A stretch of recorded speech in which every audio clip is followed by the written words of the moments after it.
ಪ್ರಿಯ ವಿದ್ಯಾರ್ಥಿಗಳೇ, ನನಗೆ ತುಂಬ ಸಂತೋಷ ಆಗ್ತಾ ಇದೆ.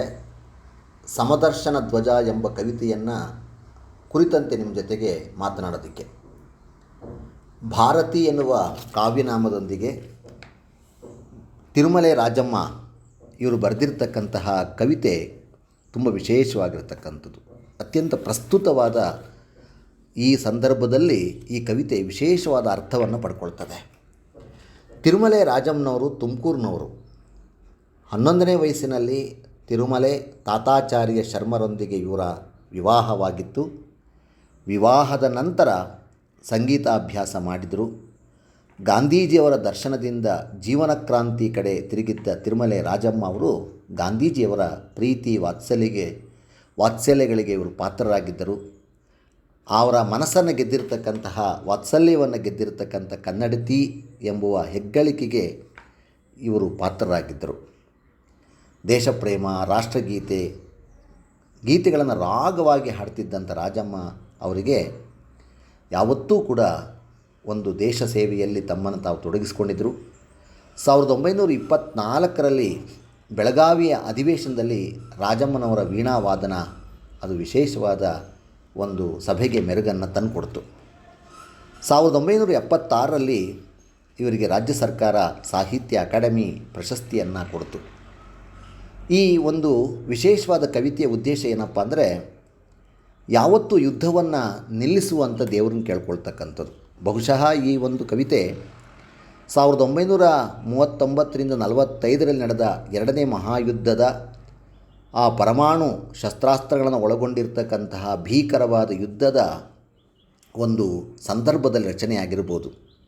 ಲಕ್ಷಾಂತರ ಮಂದಿ ಈ ಒಂದು ಯುದ್ಧದಲ್ಲಿ ಸಾವನ್ನು ಅವರು ಹೊಂದಿದ್ದರು. ಜಪಾನ್, ಜರ್ಮನಿ ಯುದ್ಧವನ್ನು ಕೊನೆಗಾಣಿಸಿ ಶರಣಾಗತಿಯನ್ನು ಘೋಷಣೆ ಮಾಡಿದ್ದು.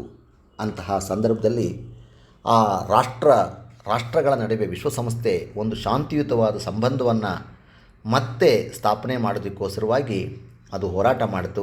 ಆ ಸಮಯದಲ್ಲಿ ಸಮದರ್ಶನ ಧ್ವಜ ಎಂಬ ಈ ಕವಿತೆ ಯುದ್ಧದ ಭೀಕರತೆಯನ್ನು ಹೋಗಲಾಡಿಸಿ ಮಾನವನ ಎದೆಯಲ್ಲಿ ಪ್ರೇಮ ಉದಿಸಲಿ ಎಂಬ ಸಂದೇಶವನ್ನು ಕೊಡ್ತಕ್ಕಂತಹ ಕವಿತೆ ಇವತ್ತಿಗೂ ಬಹಳ ಮುಖ್ಯ ಅಲ್ವಾ?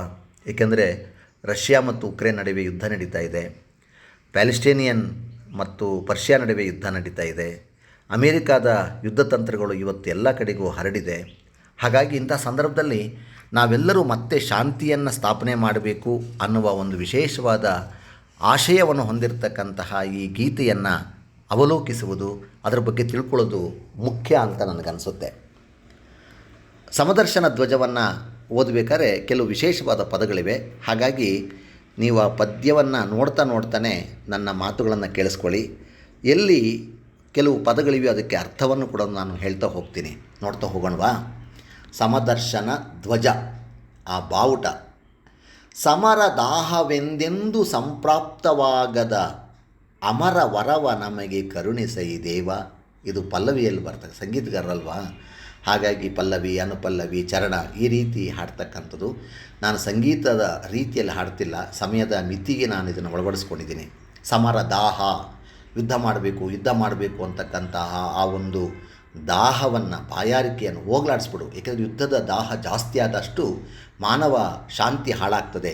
ಸಂಪ್ರಾಪ್ತವಾಗದ, ಗಳಿಸುವ, ಯುದ್ಧವನ್ನು ಮಾಡಬೇಕು ಎನ್ನುವ ಬುದ್ಧಿಯನ್ನೇ ಹೋಗಲಾಡಿಸು.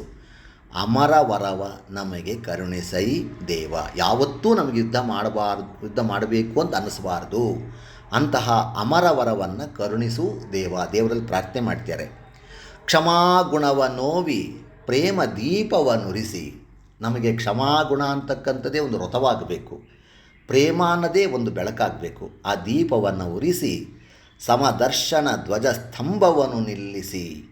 ಸಮರದಾಹವೆಂದೆಂದು ಸಂಪ್ರಾಪ್ತವಾಗದ ಅಮರ ವರವ ನಮಗೆ ಕರುಣಿಸೈ ದೇವ.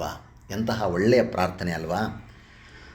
ಸಮಗ್ರ ಭಾರತದ ಸತ್ಯಪ್ರಿಯತೆಯ ವಿಮಲ ಸಂದೇಶವನ್ನು ವಿಶ್ವಾಸಿಸೆ.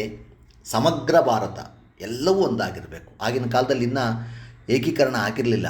ಅಂಥ ಸಂದರ್ಭದಲ್ಲಿ ಅನೇಕ ರಾಜ್ಯಗಳು 580ಕ್ಕೂ ಹೆಚ್ಚು ಸಣ್ಣ ಸಣ್ಣ ಪುಟ್ಟ ರಾಜರ ಆಡಳಿತ ಇರತಕ್ಕಂತಹ ಆ ಎಲ್ಲ ಒಂದಾಗಬೇಕು, ಒಂದೇ ಭಾರತ ಆಗಬೇಕು ಅನ್ನುವ ಒಂದು ಬಯಕೆ ಆ ಸಮಗ್ರ ಭಾರತದ ಸತ್ಯಪ್ರಿಯತೆಯ ವಿಮಲ ಅಂದರೆ ಶುದ್ಧವಾಗಿರ್ತಕ್ಕಂಥ ಸಂದೇಶವನ್ನು ವಿಶ್ವಾಸಿಸೇ ಪ್ರಮಾದರಹಿತದ ವಿಹಿತ ಪ್ರಮೋದದ ಯಾವುದೇ ಹಾನಿ ಆಗಬಾರ್ದು, ಪ್ರಮಾದ ಆಗಬಾರ್ದು, ಹಾನಿ ಆಗಬಾರ್ದು, ಆ ರಹಿತದ ವಿಹಿತ ಬಹಳ ಉಪಯೋಗ ಯೋಗ್ಯವಾಗಿರ್ತಕ್ಕಂಥ ರೀತಿಯ ಆನಂದ ಕ್ಷೇಮವನ್ನು ಹಾರೈಸು ಸಕಲ ಜೀವಿಗಳಲ್ಲಿ.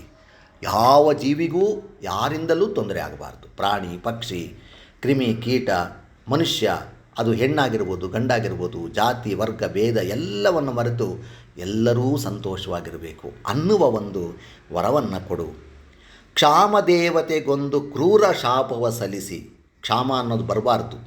ಆಹಾರ, ನೀರು ಸಮೃದ್ಧಿಯಾಗಿರಬೇಕು, ಎಲ್ಲ ಕಡೆ ಶಾಂತಿ ನೆಲೆಸಿರಬೇಕು. ಅಂತಹ ಕ್ಷಾಮದೇವತೆಗೆ ಒಂದು ಶಾಪವನ್ನು ಕೊಟ್ಬಿಡು.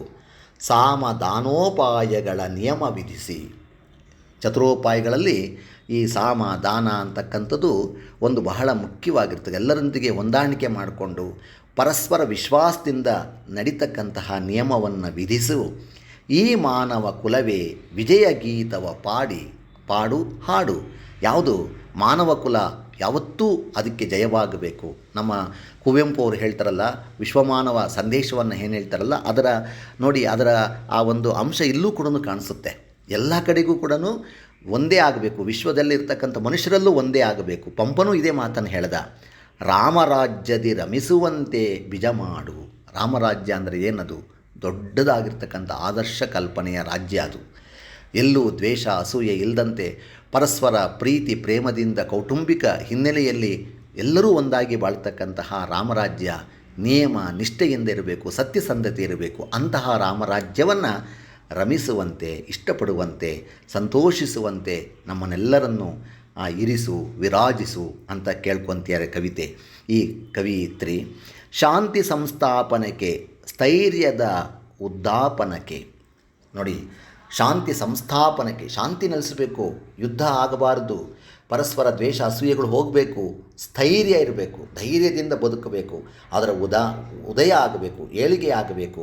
ಸಂತತ ಅಂದರೆ ನಿರಂತರವಾಗಿ ಶ್ರೇಯದ ಯಶಸ್ಸಿನ ಸರ್ವ ಸಮತಿಷ್ಠಿಗೆ, ಸಮತಿಷ್ಠಿ ಅಂದರೆ ಅರ್ಥ ಏನು? ಸಂಪೂರ್ಣವಾಗಿರ್ತಕ್ಕಂತಹ ಶ್ರೇಯಸ್ಸು ಸಿಗಬೇಕು. ಅಂತರಂಗಗಳ ಸಂತೈಸಿ, ಬಹಿರಂಗದಲ್ಲಿ ಮಾತ್ರ ಶಾಂತಿ ಶಾಂತಿ ಅಂಥೇಳಿ ಒಳಗಡೆ ದ್ವೇಷ ಅಸೂಯೆ ಇರಬಾರ್ದು, ಒಳಗಡೆ ಹೊರಗಡೆ ಎರಡೂ ಒಂದೇ ಆಗಿರಬೇಕು. ಶಾಂತಿಯನ್ನು ಬರಿ ಸಂತೈಸಿ ಕ್ರಾಂತಿಯ ಕಳೆದ, ಆ ವಿರೋಧವನ್ನು ಕಳೆದಿರ್ತಕ್ಕಂತಹ ಶಾಂತಿಯನ್ನು ಭರಿಸಿ ಜ್ಞಾನದ ಕಂಗಳ ಬಿಡಿಸಿ. ನಮ್ಮ ಕಣ್ಣು ಅಜ್ಞಾನದಿಂದ ಮುಚ್ಚೋಗಿದೆ, ಜ್ಞಾನದ ಕಣ್ಣುಗಳಿಂದ ನಮ್ಮ ಕಣ್ಣನ್ನು ಬಿಡಿಸಬೇಕು. ಆವಾಗ ಕಾಂತಿ ಬರ್ತದೆ, ಶಾಂತಿ ಬರ್ತದೆ.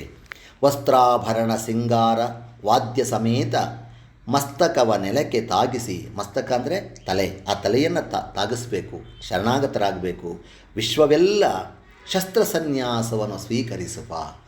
ಯಾವ ದೇಶದಲ್ಲೂ, ಯಾವ ರಾಜ್ಯದಲ್ಲೂ, ಎಲ್ಲೂ ಕೂಡ, ಪ್ರಪಂಚದ ಯಾವ ರಾಷ್ಟ್ರದಲ್ಲೂ ಕೂಡ ನಮ್ಮ ಹತ್ರ ಅಂತಹ ವಸ್ತ್ರಗಳಿವೆ, ಶಸ್ತ್ರಗಳಿವೆ, ಪರಮಾಣು ಇದೆ, ಕ್ಷಿಪಣಿಗಳಿವೆ, ದೊಡ್ಡ ದೊಡ್ಡ ನಮ್ಮ ಎಷ್ಟೋ ಕಿಲೋಮೀಟ್ರ್ಗಳು ಹೋಗಿ ಸಿಡಿತಕ್ಕಂಥ ಸಿಡಿತಲೆಗಳಿವೆ.